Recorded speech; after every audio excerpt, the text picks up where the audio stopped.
Pengamat politik Lembaga Studi Vinus, Yusfi Triyadi mengatakan, kunjungan Anies Baswedan ke DPD PDIP Jakarta sebagai bagian dari strateginya untuk meyakinkan PDIP, yakni, agar PDIP mau memberikan dukungan dan tiket Pilkada Jakarta 2024 kepada Anies.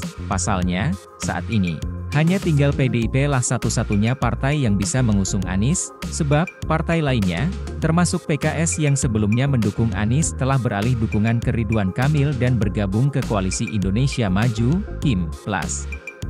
Yusfi Triyadi menyebut, Anies sudah tidak memikirkan lagi partai apa yang akan mengusungnya di Pilkada Jakarta itu, karena menurutnya, Anies memiliki ambisi besar untuk kembali berkuasa di Jakarta.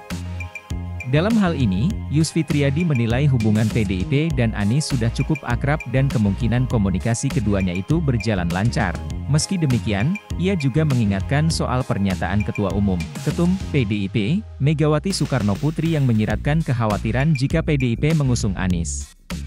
Seperti kekhawatiran dikhianati hingga khawatir soal rekam jejak Anies yang terkesan tak punya konsistensi politik dalam meraih kekuasaan, namun, di sisi lain, Yusfi Triyadi melihat PDIP sangat berambisi mengalahkan kekuatan KIM, dengan dukungan yang ada di belakangnya, yakni Presiden Joko Widodo, Jokowi, dan Presiden terpilih 2024, Prabowo Subianto. Elektabilitas Anies di Jakarta pun diketahui masih tinggi.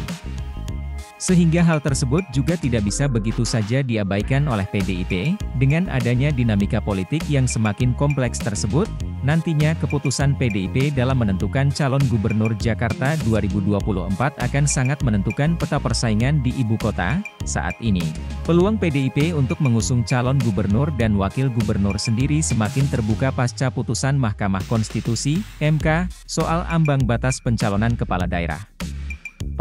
Adapun, MK memutuskan untuk menurunkan threshold atau ambang batas pencalonan kepala daerah yang disesuaikan dengan jumlah daftar pemilih tetap, DPT, tiap provinsi. Dengan mengacu pada putusan MK tersebut, maka sekarang, partai politik, parpol, atau gabungan parpol bisa mencalonkan gubernur dan wakil gubernur sendiri. Jika mendapatkan suara sebesar 7,5% pada Pileg Jakarta sebelumnya, sebelum putusan MK itu, dalam Undang-Undang UU Pilkada mengatur syarat pengusungan harus mencapai angka 20% kursi DPRD suatu provinsi atau 25% suara sah pada Pileg sebelumnya, sehingga PDIP yang hanya memperoleh 850.174 suara atau sebesar 14,01% di Pileg DKI Jakarta 2024 tidak bisa mengusung pasangan calon sendiri tanpa berkoalisi. Namun, kini berkat keputusan MK tersebut, PDIP bisa mengusung pasangan calon gubernur dan wakil gubernur sendiri di Jakarta, tanpa perlu berkoalisi dengan parpol lain. Download Tribun X sekarang, menghadirkan lokal menjadi Indonesia.